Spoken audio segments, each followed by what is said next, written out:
Bienvenidos a la transformación bariátrica, el espacio donde exploraremos todo lo relacionado a la cirugía bariátrica y su impacto en la salud y el bienestar, claro está. Así que soy el doctor Luis Betances y en este episodio hablaremos de 3 pilares importantes que son los que llevan después a un éxito en la cirugía bariátrica, que son los cambios hormonales, 1, la adaptación psicológica y 3, la alimentación y nutrición, sobre todo en el aspecto post-cirugía. Así que nos estarán acompañando aquí la doctora Gabriela Báez, endocrinóloga y experta en la materia, y sobre todo en todo lo que se afecta el sistema hormonal en post-cirugía bariátrica. Tenemos la doctora Aida Freite, psicóloga clínica y PhD, que nos va a ayudar en la adaptación emocional y autoestima de estos pacientes, y la doctora Nidia Saldaña, una querida amiga, que es nutrióloga clínica y también especializada en cirugía bariátrica. Así que ella nos va a orientar sobre la alimentación y sobre todo en el proceso postoperatorio, cómo debe ser llevado. Así que, sin más, vamos a iniciar. Hola Aida, ¿cómo estás? Bien, gracias. Bien. Muchas gracias por la invitación para hablar de este tema que me parece que es sumamente importante. Yo creo que sí. Y lo que estamos tratando de hacer es, vamos a volvernos un poquito más profesor, ¿no? Tratar de educar un poquito más a las personas que están interesadas y sobre todo los pacientes que ya han sido operados, que se han ido alejando y han perdido un poquito el foco. Ese es el objetivo de estos podcasts y realmente, como hablábamos fuera del aire, me gustaría tratar algunos temas para quitar algunos tabúes en los pacientes. Muchas veces los pacientes dicen, ¿por qué yo tengo que ir a un psicólogo? ¿Por qué tengo que estar después siguiéndome por alguien? ¿Por qué necesito un coaching? ¿Por qué necesito algo? La realidad es que cuando inicié el instituto hacia el 2001-2003, en ese año preparando la iniciativa, siempre inicié inmediatamente con el soporte psicológico, que no lo hacían prácticamente, no era reglamentario a nivel de la Asociación Internacional de Cirugía de Obesidad Metabólica, que es la IPSO, y tampoco los americanos lo tenían como estipulado. Y yo lo introduje aquí prácticamente primero en Latinoamérica. ¿Qué ha pasado en los últimos 20 años? Es que realmente han visto la necesidad y ya es una normativa. Entonces aquí yo quiero que tú me ayudes a tratar primero por qué es tan importante que el paciente sea evaluado antes de la cirugía. ¿Qué podemos encontrar en esos pacientes? ¿En qué manera, si no se detecta esto antes de la cirugía, cómo pudiera afectar el éxito o no de ese paciente adaptarse en el periodo postoperatorio para tener un éxito en la cirugía? Ok, yo soy la doctora Aida Freites, psicóloga clínica, que me encargo del acompañamiento de pacientes que van a realizarse cirugía bariátrica. La pregunta que tú me hacías, es importante la preparación prequirúrgica, es decir, y esas consultas son sumamente importantes porque hay que hacer una historia clínica de ese paciente, o sea, hay que entender el motivo por el cual el paciente recurre a la cirugía, cuál es la motivación, ¿no?, que tiene el paciente para la cirugía, pero además el historial, ¿no?, la evolución del problema, desde cuándo el paciente comienza a experimentar esas situaciones con su peso y los intentos que esa persona ha hecho, ¿no? Entonces, esos pacientes, muchas veces esa evaluación, lo que se hace es hacer una buena historia clínica, motivo de consulta, evolución del problema, y entonces identificar en ese paciente, digamos, hábitos alimenticios, su estilo de vida, historias, digamos, de enfermedades que tiene el paciente. Y entonces, de esos pacientes que se evalúan, digamos, hay unos que directamente pudieran, con 1 o 2 sesiones, pudieran como directamente ir a cirugía, digamos, ya pasar a cirugía. Pero hay otros pacientes que necesitan como de una preparación adicional. Entonces, ese paciente a veces se recomienda que hagan algunas sesiones, digamos, terapéuticas, donde ese paciente vaya entendiendo su relación con la comida, cómo llegó a donde llegó, porque ese paciente no tomó ese peso de un día para otro. Y entonces, y que la persona entienda en qué se está metiendo. O sea, qué implica el compromiso, ¿no? A esa decisión, ¿no? Que lo lleva a esa decisión y lo que implica. Entonces, esos son pacientes que se le dan varias sesiones previa a la cirugía. Hay otros pacientes que presentan otras situaciones, digamos, ya sea de salud o de salud mental, que entonces esos pacientes muchas veces son referidos a psiquiatría. Entonces, no son pacientes que se descartan para la cirugía bariátrica, sino que son pacientes que necesitan, digamos, estabilizarse, y entonces, si ese paciente logra estabilizarse de su situación, ya sea que la persona tenga una depresión mayor, cualquier otro trastorno, que esa persona esté estabilizada, entonces ya es un candidato a que pueda hacerlo. O sea que nosotros generalmente tratamos que en esa, digamos, entrevista prequirúrgica, garantizar que el paciente está en condiciones de entender en el proceso que se está involucrando, ¿no? Y que no presenta ningún tipo de trastorno, ¿verdad?, mental que le impida, ¿no? Entrar en este proceso, y que también no presente ningún tipo de adicción, es decir, de adicción a alcohol, a drogas y demás. Eso va a ser como que muy importante, y que entienda qué es lo que se le está explicando.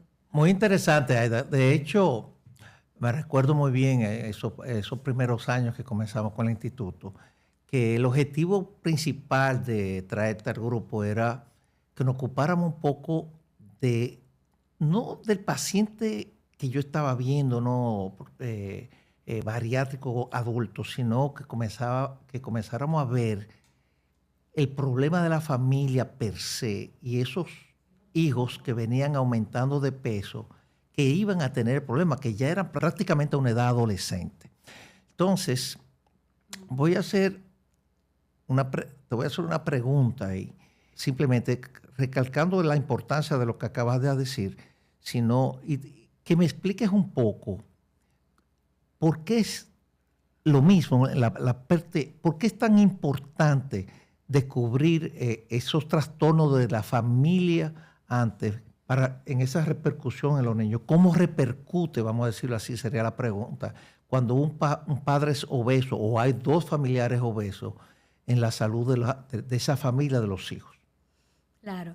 Esa es una de las cosas que tomamos en cuenta, es decir, el sistema de apoyo con que cuenta el paciente. Aún el paciente sea adulto, pero sobre todo en pacientes adolescentes, con quién cuenta, ¿no? El paciente no vive solo, el paciente vive dentro de un contexto familiar. Y tenemos que recordar que la obesidad es un síntoma, es una señal de alarma de algo que pasa dentro de la familia. Hay una pregunta que nosotros los psicólogos hacemos mucho. Si no estuviéramos hablando de la obesidad de esta joven, ¿de qué estaríamos hablando? Exacto, me gusta. ¿Pudiera ser qué? Pudiera ser de la infidelidad de mamá, del alcohol de papá, no sabemos, de un abuso ahí que no se ha hablado. Lo que me estás diciendo es que hay un detonante para que ese adolescente, aparte de la genética, que debe estar ahí, pero el detonante está ahí. Porque es cierto, yo puedo tener el gen, pero si no lo estoy tirando del gatillo, no se lo desarrollo. Sabemos todo, ¿verdad? Que hay un componente genético, que hay estilo de vida, hábitos de alimentación, que después de Sonidia va a hablar de eso, pero sobre todo eso, ¿cuál es la función que tiene el síntoma? Yo recuerdo que cuando empezamos, yo a veces te decía, tú sabes que esa niña tuvo una historia de abuso. Y tú me decías, ¿y de dónde tú sacaste eso? ¿Y cómo te averiguaste eso? Y yo, tú sabes que esa niña consume alcohol, como, o sea, indiscriminadamente. Tú me decías, la cantidad de cosas que uno va descubriendo es grande. Que en esa historia clínica uno va descubriendo. Entonces, por eso la importancia de esto que queremos hacer hoy día. Estos podcasts van para que ustedes entiendan que detrás de estos problemas de obesidad hay mucho más de lo que uno cree. Entonces, siguiendo contigo con la parte psicológica, viene la parte bonita de la cosa. Sí, pero no sé si contesté, o sea, tu pregunta totalmente. O sea, nosotros necesitamos una familia porque hay que indagar, ¿no? Nosotros necesitamos una familia que apoye. Entonces, la labor de nosotros como psicólogos también es enseñar a la familia, primero darle información para que ellos sepan, las familiares, qué esperar, ¿verdad? En cuanto al comportamiento, en cuanto a la reducción de peso, pero tenemos que enseñarle a la familia cómo es el acompañamiento, o sea, cómo acompañar. Porque a veces la familia quiere acompañar, pero lo que hace es a veces boicotea el tratamiento o hace, digamos, críticas o hace comentarios negativos que no Exacto, ayudan. que no ¿Tú van a ves? dar lugar. Entonces, eso es. Nosotros les enseñamos cómo acompañar. Cómo manejarlo. Cómo- Entonces, siguiendo en la dinámica, vienen esos aspectos donde lo evalúas, consideras que está apto, que no hay problema de adicción, que son una de las contraindicaciones prácticamente absolutas para hacer los procedimientos quirúrgicos. Y vamos a hacer el procedimiento. Aquí viene la parte donde yo a veces me molesto a veces con los pacientes y es que no quieren seguir por un tema de tabú. Yo no necesito eso, yo no quiero ir, ya yo la vi, ya yo me entrevisté, los test salieron bien, ¿por qué tengo que seguirla viendo? ¿Para qué necesito un coaching? ¿Por qué necesito ir al psiquiatra? Y a veces no entienden que adaptarse a una nueva experiencia de, como les digo yo a ellos en la consulta, te van a pasar de todo a nada prácticamente, porque cuando tú tienes un estómago de 1,5 litros, 2 litros, de 3 litros, y te dicen que lo que vas a comer 3 onzas de comida, de todo a nada. Y cambiándole su dinámica. Como le digo, el disco duro tú no se lo quemas, pero hay que írselo llevando poco a poco, y ahí voy a hablar luego con la doctora Saldaña, que está aquí, pero oriéntame un poco en ese aspecto para que los que nos están escuchando entiendan el porqué del seguimiento. Ese desahogo que puede tener de alguna cosa que viene cargando, como le digo yo, ese lastre a veces que va cargando y no se lo dice a nadie, que a veces los psicólogos y los psiquiatras son muy buenos para lograrlo exponer. Entonces, si tú puedes hablar sobre eso. Sí, claro, la cirugía bariátrica va a tener un impacto en la vida del paciente, no solamente en su aspecto físico, sino también en los aspectos, digamos, emocionales. Y esos cambios, que son cambios a veces muy drásticos, porque en el peso, ¿no?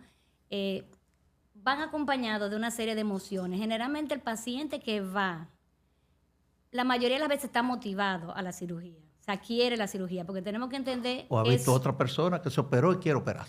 Sí, o son pacientes, tenemos que entender también que son pacientes que han estado en tratamiento, en muchos tratamientos, y donde tienen mucha historia de diferentes tratamientos que no funcionaron. Entonces, hay como mucha historia como de frustración, ¿no? Entonces, a veces la cirugía bariátrica se ve como mi último recurso, o como tú dices, otra persona le funcionó. Entonces, la persona al inicio está muy motivado y muestra como mucho entusiasmo en espera de esos cambios. Y muchos pacientes reportan realmente que hay un cambio en su estado de ánimo. O sea, que se sienten mejor, que se sienten feliz. Y, por ejemplo, por ponerte un ejemplo, si el paciente duerme mejor, porque va a dormir mejor, pues el paciente, eso se va a reflejar en su estado de ánimo. Pero a la vez que experimenta eso, también el paciente puede experimentar otras emociones. Por ejemplo, ansiedad, miedo, en qué yo me metí, yo podré lograr, yo podré cumplir con este compromiso, cómo es que voy a perder peso, cómo va a ser mi alimentación ahora, frustración de que yo tenía unas expectativas, y esto es importante, la bariátrica se ve como algo mágico. Entonces, si tú tienes expectativas irreales, si tú piensas, voy a rebajar de una vez, esto es como mucha gente dice que no es cierto, es como una herramienta como rápida, lo más fácil, lo más rápido, y no es así. Entonces, cuando la gente tiene expectativas que no son reales, viene la frustración, viene la depresión, viene el desencanto. Ese es uno de los grandes temas, las expectativas. Ahí es donde nosotros entramos, digamos, a dar educación, a orientar a la persona de qué esperar, de que las cosas no son así, de que hay que eso se toma tiempo, y acompañar al paciente en ese proceso, porque si tú ves la cirugía bariátrica como algo que me va a solucionar mis problemas, si yo siempre estaba triste, ya yo voy a estar feliz. Si yo no tenía pareja, ahora voy a conseguir pareja.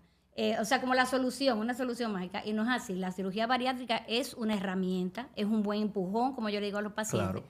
Pero tiene sus altas y bajas. Entonces, por eso es importante que el paciente, o sea, la buena comunicación con el paciente, que el paciente pueda expresar qué es lo que espera, y que tú puedas como que aterrizar esas expectativas y decir, no, esto es lo que lo va a pasar. Igualmente con la familia. Voy a agregarle algo a lo que estás diciendo. La palabra expectativa me encanta porque de eso es que se trata. Realmente pudiera dar muchísimas anécdotas. Imagínense el instituto, ya miles de pacientes operados, pero el tema aquí es, te voy a dar un ejemplo. Nidia, la doctora Saldaña me ayudó con una paciente muy conocida de 754 libras. Cuando comenzamos a evaluar a esa paciente, realmente era como la película esta de Kilos Mortales, valga el anuncio para la serie, ¿no?, que está en Discovery Channel. Pero es exactamente ese paciente, una afroamericana con ese tipo de estructura musculoesquelética encajonada, cuello ancho, ya usted sabe, pero para pesar 754 libras, ¿cómo es el contexto? Y ahí viene lo que te decía, la importancia de las evaluaciones pre y post, y quiero que oigan bien los amigos que nos están escuchando.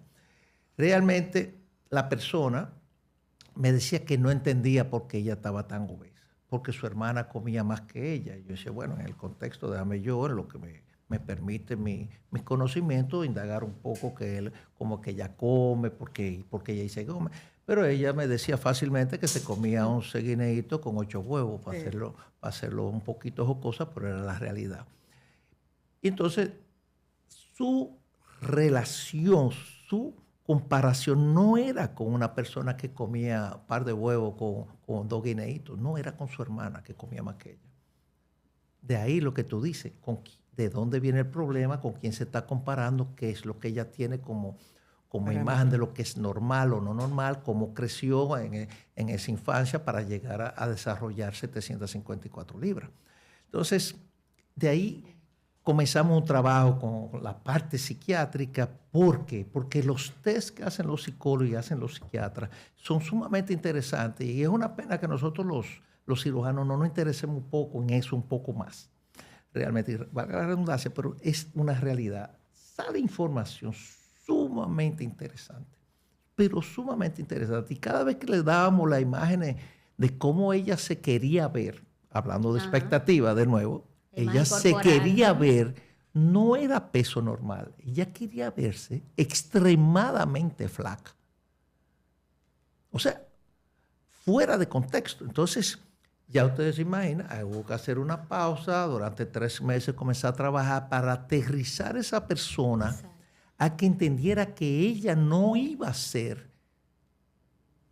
de 100 y pico de libras, porque ya ese peso alcanzado por algoritmo iba a ser muy difícil que cualquier tipo de cirugía que se le hiciera la llevara a ese extremo de bajada de peso.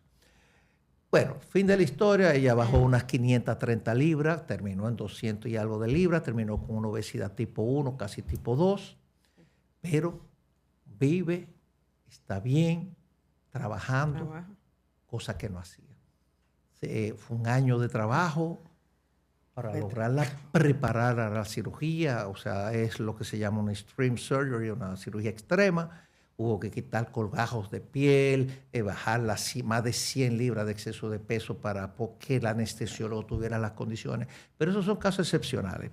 Pero lo que quiero con el ejemplo es recalcar la importancia de lo que decía la doctora Freites, de por qué deben ser evaluados los pacientes. Porque uno tiene que saber de dónde viene el problema y cuáles son las expectativas futuras que están.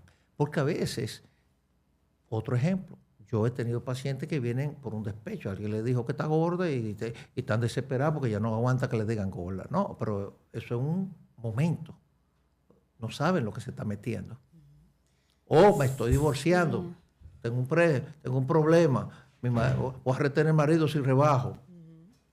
Cosas así. Que dicho sea de paso, no es el mejor momento para hacerse una cirugía. No. O sea, cuando tú estás pasando por un momento de crisis. Exacto. Entonces hay que resolver eso primero y luego considerar y así sucesivamente. Pero exacto, te agradezco ese aspecto. Vamos a tomar el otro lado ahora, el aspecto positivo. ¿Cómo tú ves, ya con tu experiencia viendo pacientes,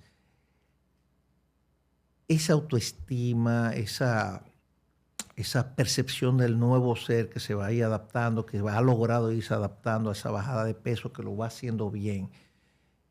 Sería bueno que tú le expliques a los radioyentes y a las personas que van a estar visualizando esto, cómo repercute eso en su día a día y en el futuro cercano y a más tiempo y a largo plazo. Uno de los cambios principales que experimentan estos pacientes bariátricos es un cambio en su imagen corporal y un cambio en su autoestima.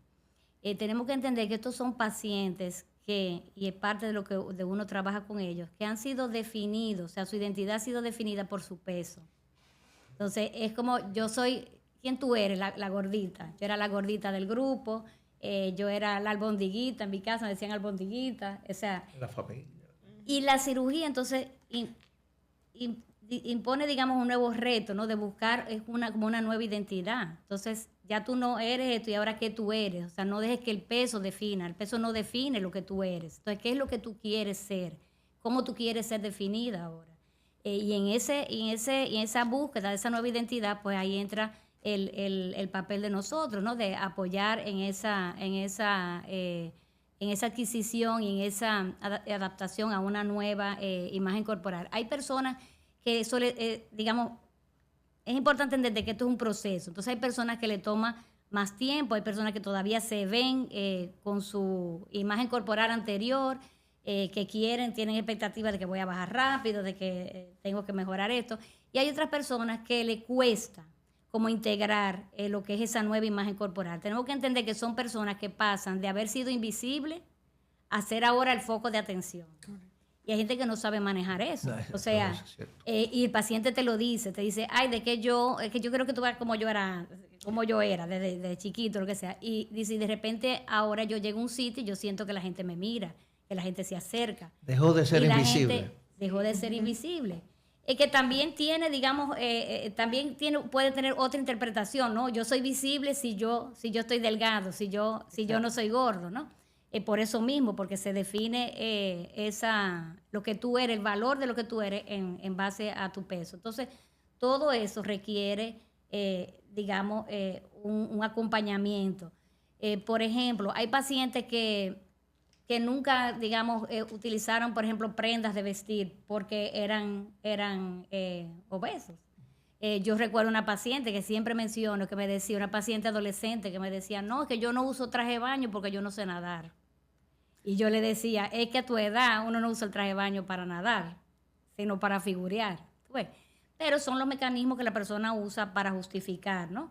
Igual pasa con otras prendas de vestir. Y entonces parte del proceso de ayudar al paciente con esta nueva imagen corporal es invitarla a que se atreva como a experimentar cosas que quizás no había experimentado antes. O sea, no me pongo short, no me pongo blusa manga corta. Entonces es como comenzar poco a poco, ¿no? Bueno, pues no te la pongas quizás muy corta, pero vamos a comenzar con una blusa por aquí, como un proceso como de desensibilización sistemática, donde el paciente se va acercando y va experimentando como otra cosa y comienza a ir abrazando, a ir ajustándose a esa nueva imagen corporal. Hace un ratito mencionaste sobre la herramienta que es la cirugía y es lo que es. Y a veces hay una mala percepción del público y el que va a operarse como que creen que van a tener la varita mágica o lo que dicen los americanos de magic pill. No es una píldora mágica, no lo es. Realmente cuando el paciente decide operarse tiene que saber que lo que hace el cirujano es proveerlo de una herramienta. Mejor entiende cómo funciona esa herramienta y más rápido acepta que es una herramienta, mejores resultados tenemos. Y el compromiso del paciente de seguir las instrucciones, yo hago mucho énfasis en eso, porque se quieren desaparecer. O sea, lo que hablábamos al principio de la entrevista era ese deseo como de desaparecer. Me operé, ya yo no necesito ver a más nadie, no necesito más nada. Entonces, tienen que conocer algo. Hay un 10% de los pacientes que se operan y no tienen buen éxito. O sea, no logran ese éxito que logran la mayoría de los pacientes en ese honeymoon o la luna de miel de ese primer año o 18 meses. Entonces comienzan las frustraciones. Pero eso hay que explicarse. El cirujano tiene que decirle que ese riesgo está ahí. Y nadie tiene la bolita, como digo yo, de Harry Potter para decir, mira, que este me va a funcionar, no le va a funcionar, cuál es el éxito que va a tener. No, nadie lo sabe. O yo tener la bolita para mandárselo al colega. Pero nada, La realidad es que hay que aterrizar y decir las cosas con mucha sinceridad y tener una muy buena entrevista con los pacientes al inicio. Eso es parte de ser muy profesional en esto. Se trabaja, Aida, la autoestima. Sí, claro que sí. Lo primero es saber que uno no nace con una autoestima. La autoestima uno la va formando, ¿no? Primero en sus primeras relaciones, que con mamá, papá, el contexto familiar, luego cuando yo me voy relacionando más afuera, en la escuela y con los amigos. Entonces, estos pacientes particularmente, su autoestima se ha visto muy lastimada. Muchos de ellos te dicen que no le han hecho bullying, porque ellos tienen muchos mecanismos de defensa. No, a mí no me han hecho bullying, el sobrepeso no me ha afectado. Sin embargo, te dicen, por ejemplo, no me han hecho bullying, pero por ejemplo, como dijo una paciente, hacen una lista de cuáles son de la más bonita a la más fea. Somos 15, ya vamos por la 14 y mi nombre no aparece. Es una forma de decirte, ¿no? O de poner sobrenombre o demás. La autoestima sí se trabaja. Son gente que siempre han estado muy focalizadas como en la imperfección, en lo que yo no logro, y yo no he llenado las expectativas de la sociedad, de la familia. Entonces, parte del trabajo que se hace es que nos concentremos en los pequeños logros. Es decir, cuáles son los logros, cuáles son los hábitos que tú has adquirido que son sostenibles, no tanto en el resultado de cuánto bajé, o sea, no centrar el éxito en la cantidad de libras que bajé, sino cuáles han sido los pequeños logros, cuáles han sido los hábitos que yo he podido implementar, cuáles son mis cualidades, qué yo tengo de mi imagen corporal que me gusta, que es bonito, fomentar ese autocuidado, o sea, no necesariamente tiene que venir de otro sitio, tú mismo autocuidarte. Enseñarle al paciente, y esto es muy importante, poner límites. Que el paciente diga, porque hay en las mismas relaciones con las personas, y es uno de los desafíos del paciente, te comienza como a boicotear, o sea, a decir, sí, a sabotear. Entonces es como esto es lo que yo, asumir como, digamos, el paciente, como ayudarlo como a empoderarse. En la medida que el paciente tiene más seguridad en sí mismo, comienza a empoderarse, entonces tiene control de poder decidir. No solamente, no voy a comer eso, sino esto es lo que yo quiero comer, esto es lo que yo he decidido para mi vida, porque es lo que yo considero que está bien. Esto es lo que yo he decidido comer. Entonces, más que los no, los sí. Exacto. Yo decidí comer esto. Y cuando hay una persona, manejar cómo establecer esos límites. O sea, pero ya tú no eres divertida, pero ya tú no haces coro, pero ya no podemos juntarnos a comer o lo que sea. Entonces, sí, como para que la persona, poner límites, para que la persona entienda que es una decisión que yo he tomado y que la pueda respetar, porque es así. Estoy de acuerdo. Bueno, pero sí, la respuesta es que sí, la autoestima sí puede mejorar. Se trabaja y sí puede mejorar. Se trabaja. Bueno. Focalizándose Aida, en lo positivo, no solamente en lo negativo. Aida, bueno, lo que te diría ahora, yo primero darte las gracias por participar en esta nueva aventura de querer educar un poco más a la sociedad y sobre todo los pacientes que están padeciendo de obesidad mórbida y que están posiblemente buscando soluciones a su problema. Y si tú tienes algún mensaje en particular que quisieras dejar como reseña que pudiera servir a estos futuros pacientes o personas que están padeciendo de la obesidad. Yo quiero que los pacientes entiendan que esto es un proceso. ¿Qué significa que es un proceso? Que esto toma tiempo. Y que cada proceso es individual. O sea, que yo no puedo estarme comparando con lo del otro. Toma tiempo y cada cambio requiere de adquirir nuevas destrezas, nuevas habilidades para poder manejar los cambios que yo estoy experimentando. Entonces es importante durante esa etapa como dedicarse como tiempo a uno, ser como autocompasivo con uno, dedicarse tiempo a quererse, aceptarse como uno es, a rodearse de personas que te aporten, de personas que te motiven a tú seguir adelante, porque eso es importante, ya sea apoyo familiar, apoyo de amigos, personas que siempre como que te aporten. Y sobre todo que las personas entiendan que en este proceso, si tú sientes como que esto te genera mucha ansiedad, tristeza, o que no tienes los elementos para poderlo manejar, que hay ayuda, que busque ayuda, hay ayuda no solamente los psicólogos podemos ofrecer ese acompañamiento, sino que hay todo un equipo multidisciplinario que va a trabajar con esos pacientes. Entonces, la bariátrica es un reto, entonces asume ese reto, pero asúmelo acompañado, que va a ser más fácil.